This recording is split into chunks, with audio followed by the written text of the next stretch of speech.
nós estudamos arte medieval, né? E na arte medieval, nós vimos uma videoaula sobre a importância, né, da arte medieval nas construções, o legado, né, das, das pinturas e das construções de igreja, né, as pinturas, as esculturas antigas que a arte medieval trouxe com relação ao que a gente diz que é antigo, que é brega, né, que é diferente, né?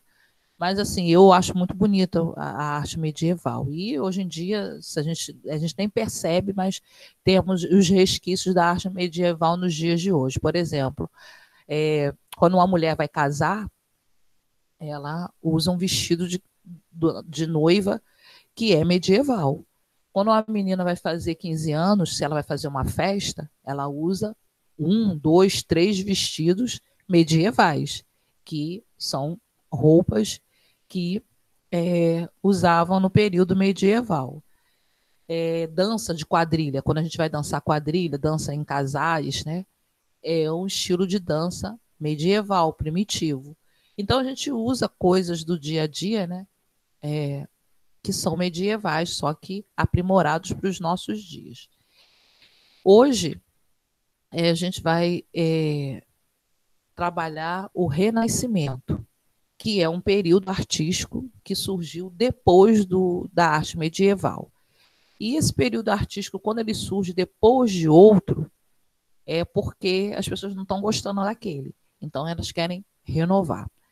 E nesse período medieval, tinha um trabalho que eu passei para vocês sobre a arte mosaica, né? Nós já tínhamos trabalhado o vitral no início do ano e eu pedi para vocês trabalharem o mosaico. Será que alguém fez mosaico? Professora, é que negócio lá parecido com vitral? Não, aqui corta um monte de pedacinho de papel e vai colando. Ah, tá. Eu Então, coloquei na aula passada um exemplo que era para fazer. esse era o trabalho? Esse era o trabalho. Ah, então fiz. Pode mostrar. E peraí que o negócio pode funcionar aqui. Ok. Alguém mais fez? Eu fiz, eu acho, mas não sei se tá certo. Deixa ele mostrar o dele, depois você mostra o seu, querida.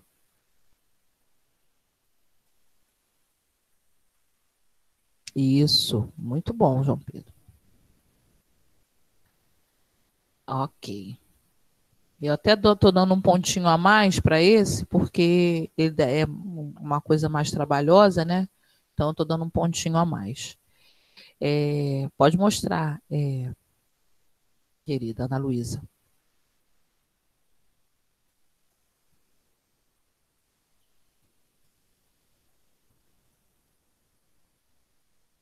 É o bichinho. Você não preencheu, né? Com papelzinho colorido, né, querida? Tinha que cortar tudo, né? Tinha que cortar Picado. tudo, preencher todo, como se fosse colocar um azulejo, né? Aqueles azulejinhos que tem lá no Aragão Santos, né?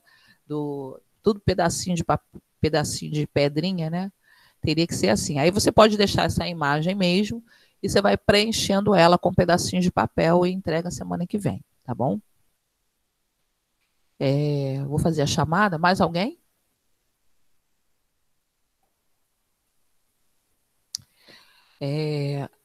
A Adam tá aí, né? Ana Clara não está. Tô, professor. Eu já botei sua presença, meu lindo. Ana Clara não está, Ana Luísa está, Bruno não, Caio e Cauã estão, Gabriel Freion, Eu. ok. Gabriel Oliveira, não. Gabriela Vitória,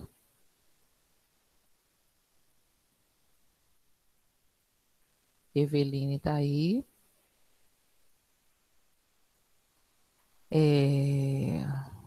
Gustavo Chafim está? Não entrou hoje, não. João Guilherme. Presente. Tudo bem, João? Tudo bem, tudo bem. João Pedro Portela está aí. João Goulart. João Pedro Goulart não entra. João Vitor? Não. Kailane está aí hoje. Não, Kailane? Kailane não tá, não estou vendo ela aí, não. Letícia Carlan está aí? Não, Letícia não entrou hoje. Lucas Vicente. Lucas? Também não. Luiz Gustavo. Lucas está aí, Lucas? É porque eu não vi isso, eu não sei nem onde que está. Eu estou vendo assim pelos nomes que estão aqui. Desculpa, você é um homem de ferro, né? Tem que tentar decifrar quem é quem aqui. Luiz Gustavo.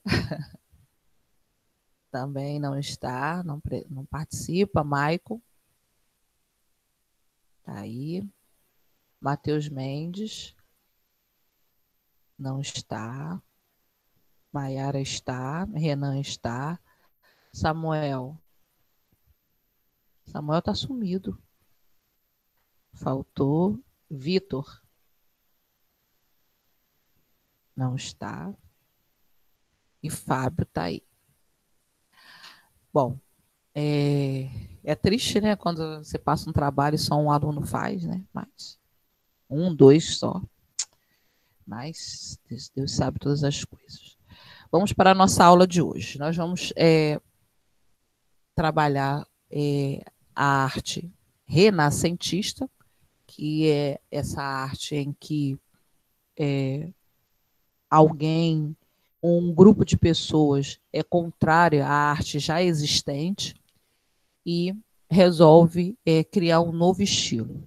Só para vocês saberem mais ou menos, né? A arte medieval teve no meio desse caminho aí teve a arte românica, a arte romântica e teve a arte gótica, que tem aqueles exageros, daquelas construções altíssimas, né? Quem estava na aula passada viu templos católicos, né, gigantescos, mas assim, tudo muito bonito, né? Mas assim, aqueles exageros, muitos anos para poder construir, né? E fica aquela poluição visual, porém, continuo dizendo que são lindos, lindos, lindos mesmo. Então, o grupo de pessoas resolveu fazer uma outra forma de construção, de arquitetura, uma outra forma de pintura, uma outra forma de escultura, mais limpa, mais sóbria, que é renascentista. E sempre com base na arte clássica. Qual é a arte clássica? Nunca esqueçam disso, gente. A arte grega. A arte greco-romana, que os romanos copiaram, né, dos gregos. Então, eles queriam fazer ou parecida, né, com a arte grega, limpa, mais clara, mais objetiva, sem muitos exageros, ou um pouquinho melhor. E eles sempre conseguem fazer um pouquinho melhor. O vídeo que eu vou soltar agora é um vídeo um pouquinho longo, ele tem 40 minutos, porém, ele não é igual ao da semana passada. Semana passada, assim, a pessoa falava muito rápido e acabava deixando a gente tonto, né? E as informações, ele fala muito calmo, ele explica tudo, detalhe por detalhe. O que acontece? Fica mais fácil para a gente entender quem é que estava metido em cada coisa, qual era o artista que estava metido em cada estilo e como isso funcionava, tá bom? Então, vamos lá. Vou soltar aqui. E tem alguém aí da coordenação que está aqui, de repente, se alguém, por um acaso, entrar, né, sair ou entrar, vai acabar podendo ajudar. Vocês vão ver É longo, tá? Eu já aviso que é longo, mas é muito legal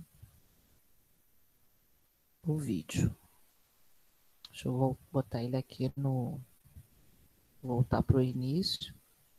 Tem 40 minutinhos, mas ele é muito legal. Deixa eu botar aqui. Pelo menos eu gostei muito, né?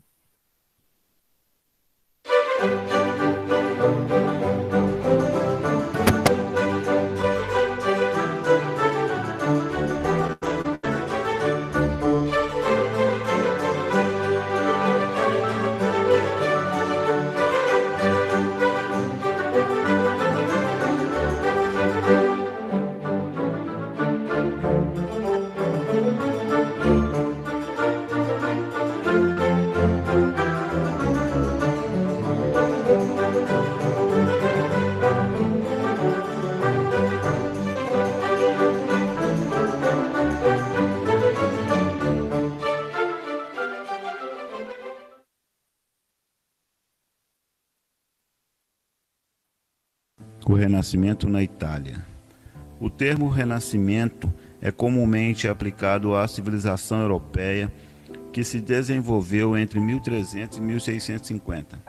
Ele sugere que, a partir do século XIV, teria havido na Europa um súbito reviver dos ideais da cultura greco-romana. Mas essa é uma visão simplificadora da história, já que, mesmo durante o período medieval, o interesse pelos autores clássicos nunca deixou de existir. Dante, um poeta italiano que viveu entre os anos de 1265 e 1321, por exemplo, manifestou inegável entusiasmo pelos clássicos. Também nas escolas das catedrais e dos mosteiros, autores como Cícero, Virgílio, Sêneca e também os filósofos gregos eram muito estudados. Na verdade, o Renascimento foi um momento da história muito mais amplo e complexo do que o simples reviver da antiga cultura greco-romana. Ocorreram nesse período muitos progressos e incontáveis realizações no campo das artes, da literatura e das ciências, que superaram a herança clássica. O ideal do humanismo foi, sem dúvida, o móvel desse progresso e tornou-se o próprio espírito do Renascimento. Num sentido amplo, esse ideal pode ser entendido como a valorização do homem e da natureza, em oposição ao divino e ao sobrenatural, conceitos que haviam impregnado a cultura da Idade Média. Nas artes, o ideal humanista e a preocupação com o rigor científico podem ser encontrados nas mais diferentes manifestações, trabalhando ora o espaço na arquitetura, ora as linhas e cores na pintura, ou ainda os volumes na escultura. Os artistas do Renascimento sempre expressaram os maiores valores da época, a racionalidade e a dignidade do ser humano. A arquitetura renascentista. Para compreender melhor as ideias que orientaram as construções renascentistas, retomemos rapidamente a linha evolutiva da arquitetura religiosa. No início, a basílica cristã imitava um templo grego e constituía-se apenas de um salão retangular. Mais tarde, no período bizantino, as plantas das igrejas complicaram-se no intrincado desenho octogonal. A época românica, por sua vez, produziu templos com espaços mais organizados. Já a arquitetura gótica buscou uma verticalidade exagerada, criando espaços imensos cujos limites não são claramente visíveis. No Renascimento, a preocupação dos construtores foi diferente. Era preciso criar espaços compreensíveis de todos os ângulos visuais, que fossem resultantes de uma justa proporção entre todas as partes do edifício. A principal característica da arquitetura do Renascimento, portanto, foi a busca de uma ordem e de uma disciplina que superasse o ideal de infinitude do espaço das catedrais góticas. Na arquitetura renascentista, a ocupação do espaço pelo edifício baseia-se em relações matemáticas estabelecidas de tal forma que o observador possa compreender a lei que o organiza, de qualquer ponto em que se coloque. um dos arquitetos que pela primeira vez projetou edifícios que expressam esse ideal do Renascimento foi Filippo Brunelleschi, 1377-1446. Brunelleschi é um exemplo de artista completo do Renascimento, pois foi pintor, escultor e arquiteto, além de dominar conhecimentos de matemática, geometria e de ser grande conhecedor da poesia de Dante. Foi como construtor, porém, que realizou seus mais importantes trabalhos, entre eles a cúpula da Catedral de Florença, conhecida também por Igreja de Santa Maria del Fiore, o Hospital dos Inocentes e a Capela Pazzi. Segundo a planta inicial, a Catedral de Florença teria uma grande nave central e duas naves laterais que terminariam num espaço octogonal. Os trabalhos iniciais de construção foram realizados em 1296 por Arnolfo de Cambio. Mais tarde, Giotto também participou de suas obras. Em 1369, as obras da catedral tinham terminado, mas o espaço que deveria ser ocupado por uma cúpula continuava aberto. Coube a Brunelleschi, em 1420, a tarefa de projetar a abóbada sobre esse espaço. A partir dos estudos do Panteão e de outras cúpulas romanas, ele chegou à conclusão de que seria possível construir o domo de Santa Maria del Fiore, assentando-o sobre o tambor octogonal formado pelas paredes de pedra já construídas. A solução ficou tão integrada ao edifício que parece ter sido concebida pelo mesmo arquiteto que projetou originalmente a catedral. Mas a concretização da harmonia e da regularidade como consequência das regras de geometria aplicadas por Brunelleschi no princípio do século XV é mais evidente na Capela Pazzi, em Florença. Comparada às grandes construções do período gótico, a Capela Pazzi é um edifício pequeno, mas foi construído segundo princípios científicos tão precisos que parece testemunhar a potencialidade de que dispõe o ser humano. Nessa obra, Brunelleschi alcançou plenamente os objetivos da arquitetura renascentista. Aí já não é o edifício que possui o homem, mas este que, aprendendo a lei simples do espaço, possui o segredo do edifício. Além das obras mais conhecidas desse importante arquiteto, outras construções revelam o espírito científico e humanista que o homem da Renascença cultivou com tanto interesse. Uma dessas obras encontra-se na cidade de Urbino, no norte da Itália. Como outras pequenas cortes que floresceram nessa região nas últimas décadas do século XV, Urbino foi um importante centro da civilização ocidental no período da Renascença. O primeiro duque de Urbino, Federico de Montefeltro, foi um grande chefe militar, inteligente e culto. É este espírito humanista e civilizado que se encontra refletido no Palácio Ducal de Urbino. Suas salas são claras, arejadas e de proporções perfeitas. Não é conhecido o artista que projetou o palácio. Sabe-se apenas que um construtor chamado Laurana fez as fundações do edifício. Mas é certo que Piero della Francesca, um dos grandes pintores do Renascimento italiano, trabalhou em sua decoração.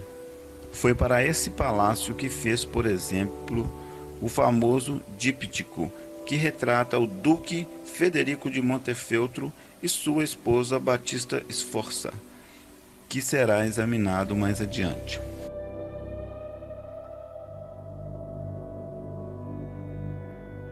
A pintura renascentista. A pintura do Renascimento confirma as três conquistas que os artistas do último período gótico já haviam alcançado: a perspectiva, o uso do claro-escuro e o realismo. É interessante lembrar que os pintores gregos e romanos da antiguidade já haviam dominado esses recursos da pintura. Entretanto, como já vimos, os pintores do período românico e dos primeiros períodos góticos abandonaram essas possibilidades de imitar a realidade. No final da Idade Média e no Renascimento, porém, predomina a tendência de uma interpretação científica do mundo. O resultado disso nas artes plásticas e, sobretudo, na pintura, são os estudos da perspectiva segundo os princípios da matemática e da geometria. O uso da perspectiva conduziu o outro recurso, o claro-escuro, que consiste em pintar algumas áreas iluminadas e outras na sombra. Esse jogo de contrastes reforça a sugestão de volume dos corpos. A combinação da perspectiva e do claro-escuro contribuiu para o maior realismo das pinturas. Outra característica da arte do Renascimento, em especial da pintura, foi o surgimento de artistas com um estilo pessoal diferente dos demais. Durante a Idade Média, como vimos, a produção artística era anônima.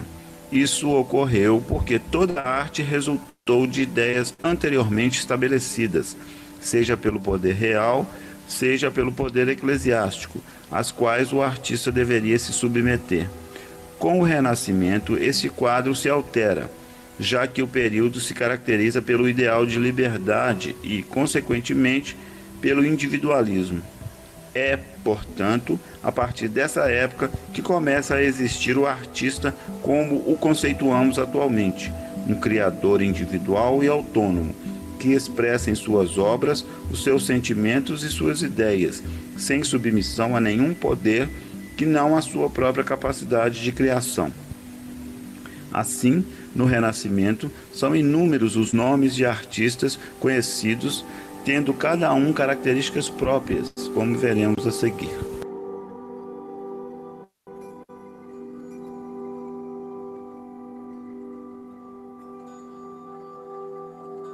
Massácio, a pintura como imitação do real.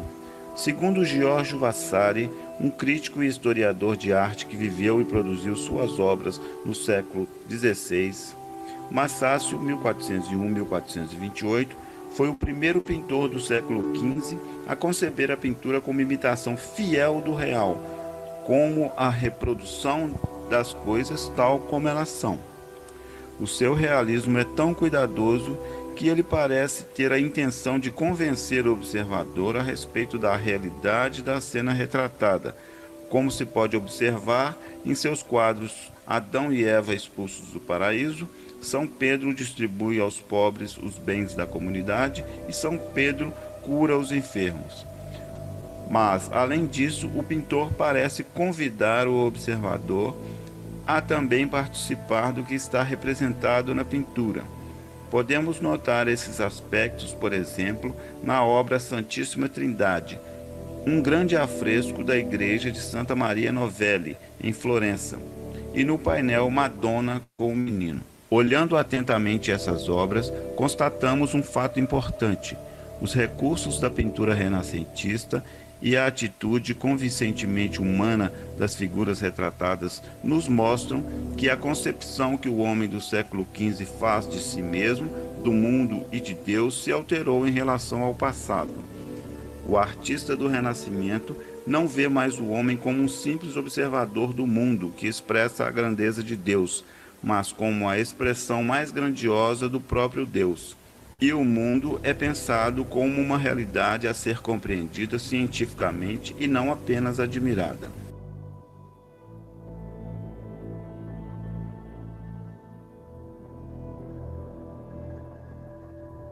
Fra Angélico, a busca da conciliação entre o terreno e o sobrenatural. Fra Angélico, 1387-1455, foi considerado o primeiro herdeiro de Massácio, por causa do seu interesse pela realidade humana. Mas sua formação cristã e conventual fez com que suas obras manifestassem uma tendência religiosa na arte do Renascimento. Sua pintura, embora siga os princípios renascentistas da perspectiva e da correspondência entre luz e sombra, está impregnada de um sentido místico. É o caso, por exemplo, de O Juízo Universal e Deposição. O ser humano representado nas obras de Fra Angélico não parece manifestar angústia ou inquietação diante do mundo, mas serenidade, pois se reconhece submisso à vontade de Deus. Em sua obra Anunciação, pintada entre 1433 e 1434, notamos que ainda persiste a intenção religiosa. No entanto, a perspectiva e o realismo já são bastante evidentes. Aqui, as figuras ganham volume e feições mais humanas, diferentemente do aspecto menos realista das personagens que aparecem nos quadros pintados anteriormente. E a anunciação do anjo a Maria é ambientada numa construção cujas linhas geométricas parecem abrigar a serenidade com que Nossa Senhora ouve a mensagem divina. Paolo Uccello, Encontro das fantasias medievais e da perspectiva geométrica. Paolo Uccello, 1397-1475. Procura compreender o mundo segundo os conhecimentos científicos do seu tempo e, em suas obras, tenta recriar a realidade segundo princípios matemáticos. Mas, por outro lado, sua imaginação corteja as fantasias medievais, o mundo lendário de um período que já estava se constituindo num passado superado. Essa característica de Uccello pode ser observada no quadro São Jorge e o Dragão. Além disso, outro aspecto importante de sua pintura é a representação do momento em que um movimento está sendo contido. No painel central do tríptico Batalha de São Romão, por exemplo, os cavalos parecem refrear o ímpeto de uma corrida que logo será iniciada. Piero della Francesca, Imobilidade e Beleza Geométrica. Para Piero della Francesca, 1410-1492, a pintura não tem por função representar um acontecimento. As cenas que suas obras mostram servem como suporte para a apresentação de uma composição geométrica. Na ressurreição de Jesus, por exemplo, o grupo de figuras humanas ali representadas compõe uma pirâmide, cujo ponto mais elevado é a cabeça de Cristo e cuja base são os soldados que dormem sentados no chão próximo ao túmulo. No díptico, que retrata o Duque Federico de Montefeltro e sua esposa Batista Sforza, é bastante clara a preocupação do artista em reduzir as figuras às suas formas geométricas. Essa obra, formada por 2 painéis de madeira, apresenta um aspecto interessante. Embora cada um dos personagens esteja isolado num dos painéis, a mesma paisagem ao fundo estabelece a unidade entre eles. As 2 figuras foram pintadas de perfil e o artista deu-lhes tal densidade que elas parecem ganhar volume e relevo. Os pintores cubistas do século XX impressionaram-se muito com essa obra. Eles compreenderam a aproximação feita por Piero della Francesca entre as figuras humanas e as geométricas, pois fica patente no retrato do duque e da esposa que o rosto feminino assemelha-se a uma esfera e o masculino a um cubo. Como podemos ver por esses exemplos, em Piero della Francesca, a pintura não se destina a transmitir emoções como alegria, tristeza, sensualidade. Para ele, a pintura resulta da combinação de figuras e do uso de áreas de luz e sombra. Seu universo é representado por uma forma geométrica e estática. Isso pode ser observado também no batismo de Jesus e em Nossa Senhora com o Menino e Santos.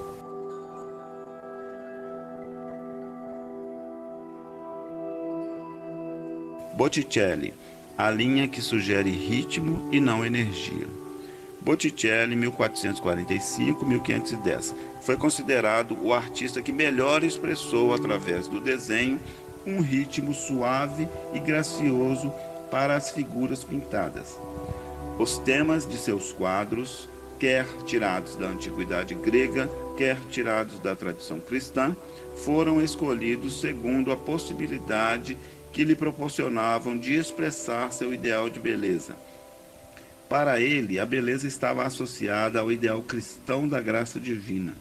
Por isso, as figuras humanas de seus quadros são belas porque manifestam a graça divina e, ao mesmo tempo, melancólicas porque supõem que perderam esse dom de Deus. Sua criação mais famosa, Nascimento de Vênus, retoma um tema da antiguidade pagã, mas Botticelli transforma Vênus, a deusa do amor, no símbolo da pureza e da verdade. Mas é na obra A Primavera que podemos compreender melhor as características de Botticelli.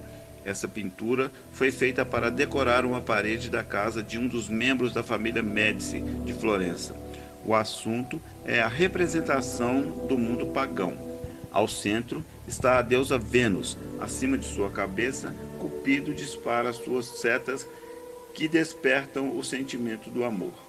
À esquerda de Vênus estão Flora, a primavera, uma jovem com um ramo de flor na boca, e Zéfiro, o vento oeste, na mitologia grega.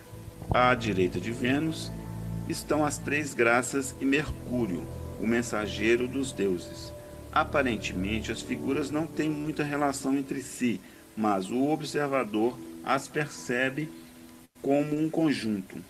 O que as une é o ritmo suave do desenho e a sugestiva paisagem em tons escuros que favorecem a impressão de relevo das figuras claras em primeiro plano.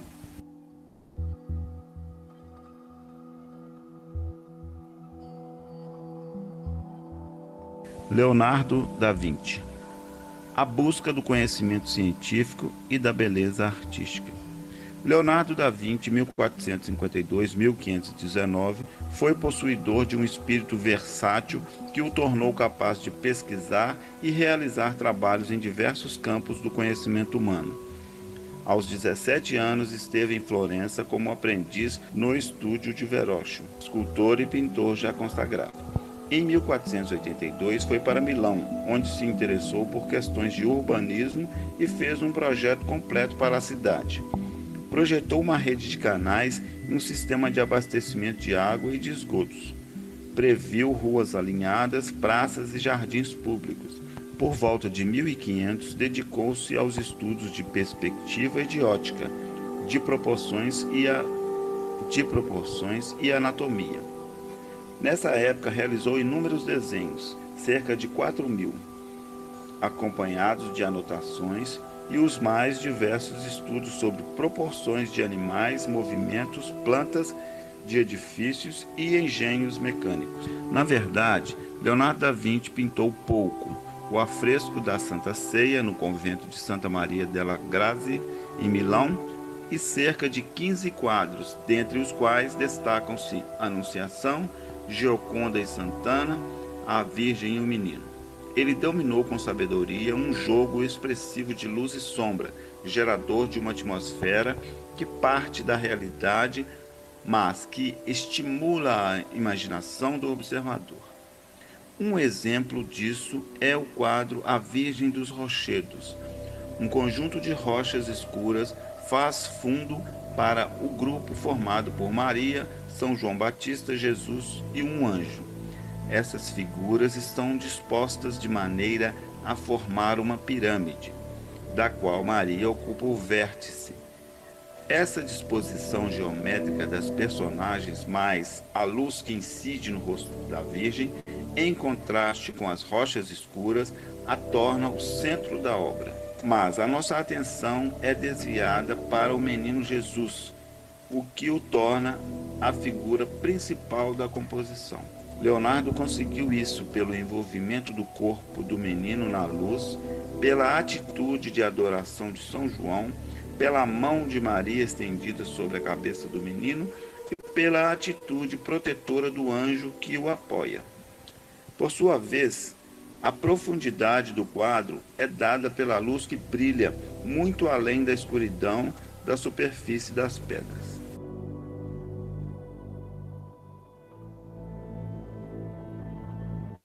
Michelangelo, a genialidade a serviço da expressão da dignidade humana.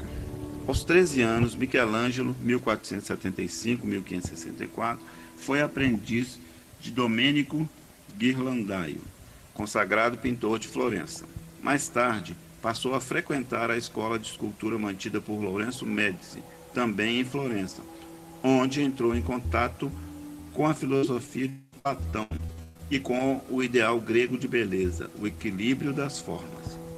Entre 1508 e 1512, Michelangelo trabalhou na pintura do teto da Capela Sistina, no Vaticano. Para esta capela, concebeu e realizou grande número de cenas do Antigo Testamento. Dentre tantas cenas que expressam a genialidade do artista, uma particularmente representativa é a criação do homem. Deus, representado por um homem de corpo vigoroso e cercado por anjos, estende a mão para tocar a de Adão, representado por um homem jovem cujo corpo forte e harmonioso concretiza magnificamente o ideal de beleza do Renascimento.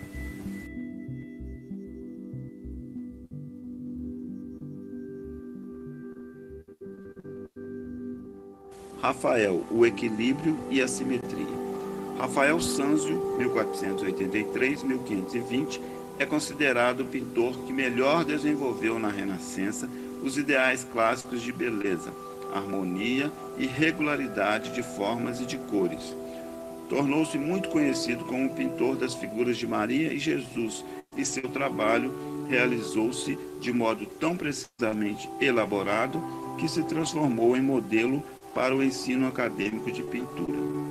Suas obras comunicam ao observador um sentimento de ordem e segurança, pois os elementos que compõem seus quadros são dispostos em espaços amplos, claros e de acordo com uma simetria equilibrada.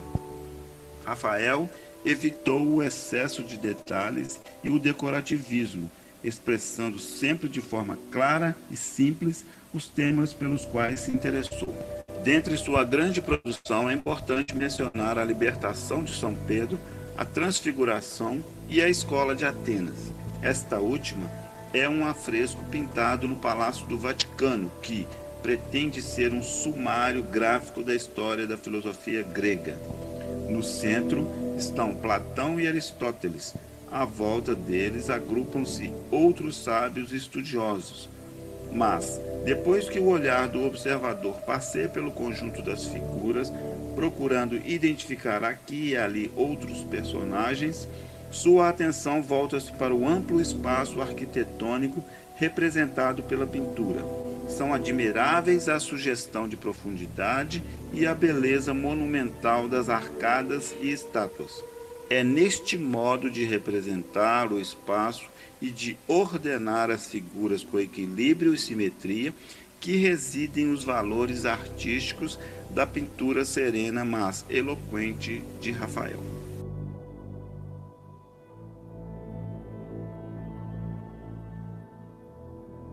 A escultura renascentista italiana.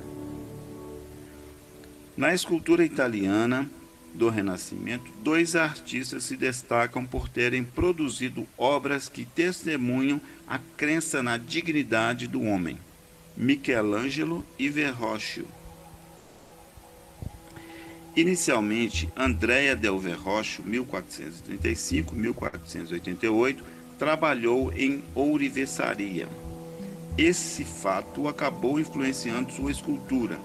Observando algumas de suas obras, encontramos detalhes decorados que lembram as minúcias do trabalho de um ourives. É assim com os arreios do cavalo do monumento equestre a Caleone, em Veneza, ou nos detalhes da túnica do seu Davi, em Florença. Mas Verrocchio foi escultor seguro na criação de volumes e considerado na estatuária um precursor do jogo de luz e sombra, tão próprio da pintura de seu discípulo Leonardo da Vinci. Quando alguém observa atentamente a escultura que Verrocchio fez para o personagem bíblico Davi, inevitavelmente o compara ao Davi de Michelangelo. É interessante notar que as figuras humanas concebidas por Michelangelo e por Verrocchio para representar o jovem que, segundo a narração bíblica, derrota o gigante Golias, são extremamente diferentes entre si. O Davi de Verrocchio É uma escultura em bronze e retrata um adolescente ágil e elegante em sua túnica enfeitada. Já o mesmo Davi em mármore de Michelangelo apresenta-se como um desafio para quem o contempla. Ao observarmos essa escultura, notamos que não se trata de um adolescente, e sim de um jovem adulto com o corpo tenso e cheio de energias controladas. Não é frágil como Davi de Verrocchio, nem perfeito e elegante como o Antinous grego. A mão é colossal, mesmo na proporção da estátua. É a mão de um homem do povo, forte e acostumado ao trabalho.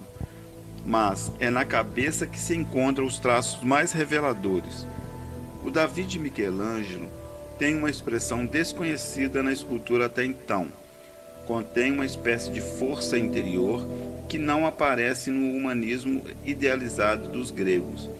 O Davi de Michelangelo é heróico, possui um tipo de consciência que surge com o Renascimento em sua plenitude, a capacidade de enfrentar os desafios da existência. Não é apenas contra Golias que este Davi se rebela e batalha. É contra todas as adversidades que podem ameaçar o ser humano.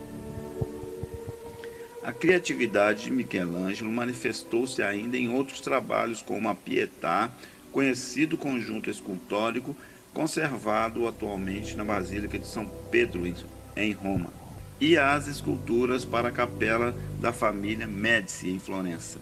A Pietà, realizada quando o artista tinha apenas 23 anos, mostra um surpreendente trabalho de escultura em mármore ao registrar o drapeado das roupas, os músculos e as veias dos corpos.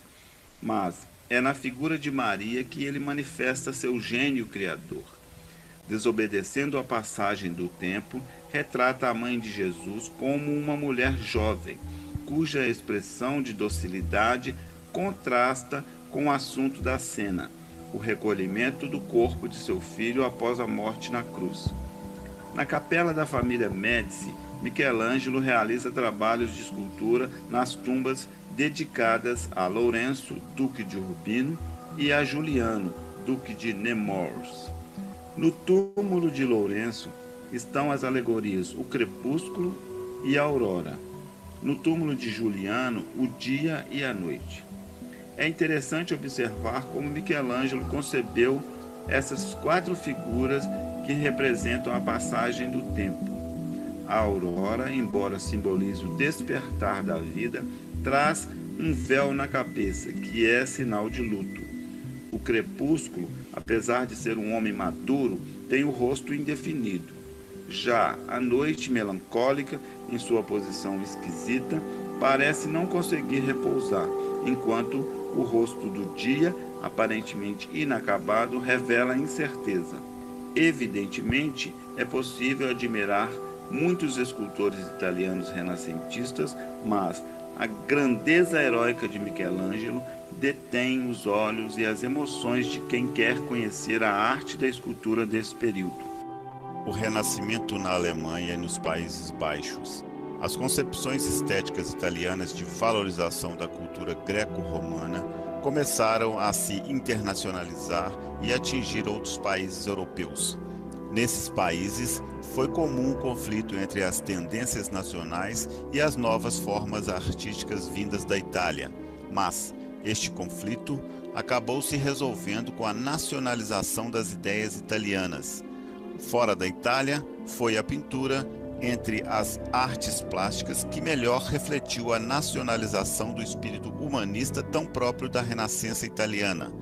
No século XV, ainda eram conservadas na pintura alemã e na dos Países Baixos, por exemplo, as características do estilo gótico, mas alguns artistas como Dürer, Hans Holbein, Bosch e Bruegel fizeram uma espécie de conciliação entre o gótico e a nova pintura italiana, que resultava de uma interpretação científica da realidade. Dürer, a busca dos traços psicológicos do ser humano. Albrecht Dürer, 1471-1528, foi o primeiro artista alemão a conceber a arte como uma representação fiel da realidade. Por isso, em várias de suas obras, procurou refletir a realidade do seu tempo e de seu país, representando camponeses, soldados e gente do povo em seus trajes característicos. Como se dedicou a estudos de geometria e perspectiva, valorizou os métodos científicos para a análise e recriação das paisagens naturais e da figura humana. Ao contrário de outros artistas que admiravam a geometria e fizeram das figuras geométricas suportes para o desenho da figura humana, Dürer, famoso pelos vários retratos que fez dele mesmo, de seu pai e de personalidades da época, buscou também os traços psicológicos do retratado. É assim, por exemplo, com o retrato de Oswald Krell. Nele, o artista não apenas registra fielmente os traços físicos e a posição social do personagem, como revela também um pouco do caráter enérgico desse comerciante alemão. Além de pintor, Dürer foi desenhista e gravador.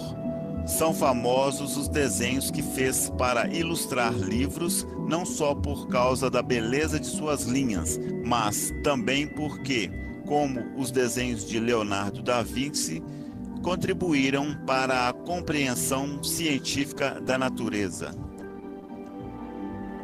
Hans Holbein, a valorização do humanismo. Hans Holbein, 1498-1543, ficou conhecido na história da pintura como retratista de personalidades políticas, financeiras e intelectuais da Inglaterra e dos Países Baixos.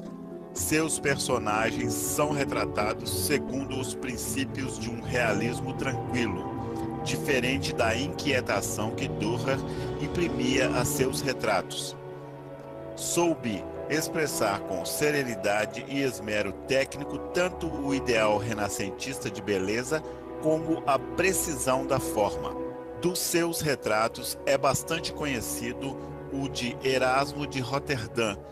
Holbein, amigo de Erasmo, retratou com simplicidade e fina perspicácia os traços físicos e psicológicos deste grande humanista do século XVI, considerado dentro de sua época o maior defensor da internacionalização da cultura e contrário aos excessos nacionalistas que conduzem a preconceitos e impõem estreitos limites à inteligência humana.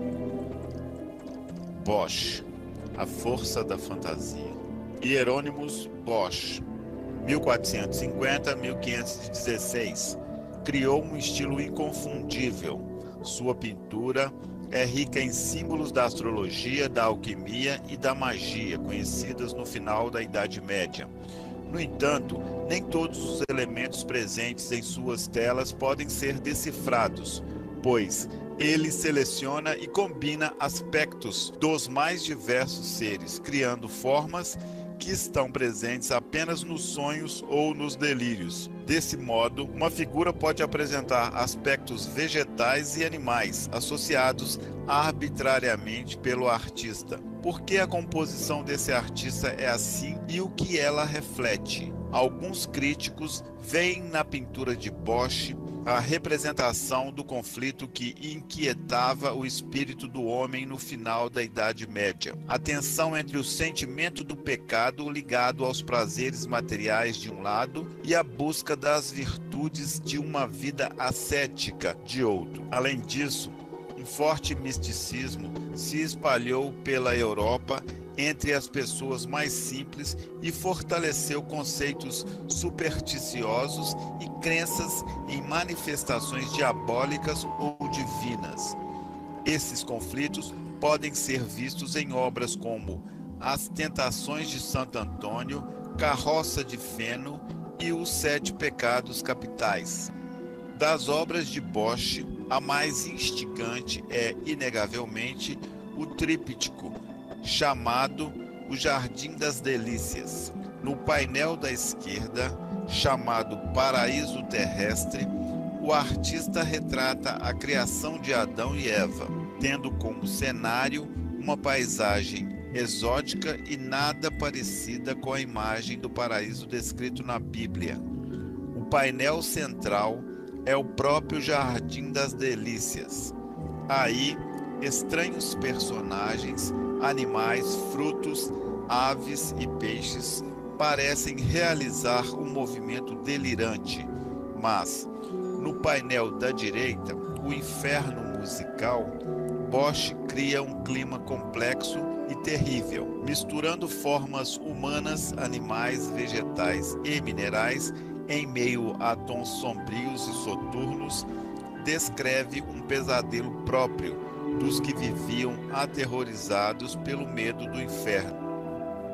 Bruegel, um retrato das pequenas aldeias do século XVI. Apesar de Peter Bruegel, o Velho, 1525-1569, ter vivido nas grandes cidades da região conhecida como Flandres, já sob a influência dos ideais renascentistas, ele retratou a realidade das pequenas aldeias que ainda conservavam a cultura medieval. É assim, por exemplo, em Caçadores da Neve, Banquete Nupcial e Dança Campestre.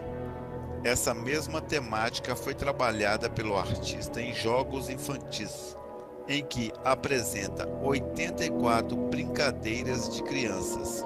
Quando observamos essa obra, dois fatos nos chamam a atenção. Em primeiro lugar, a composição com grande número de figuras, técnica que o artista dominava com segurança. Em segundo, a atitude das crianças.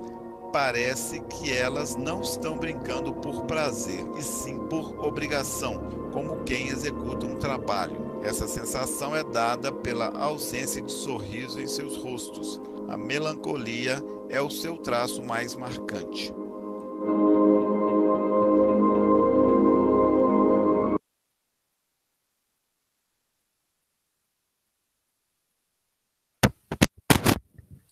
Desculpa aí. Desculpa aí, Regina. De nada, De tudo ter bem. atrapalhado aí, porque senão, se eu deixasse esse vídeo para passar a semana que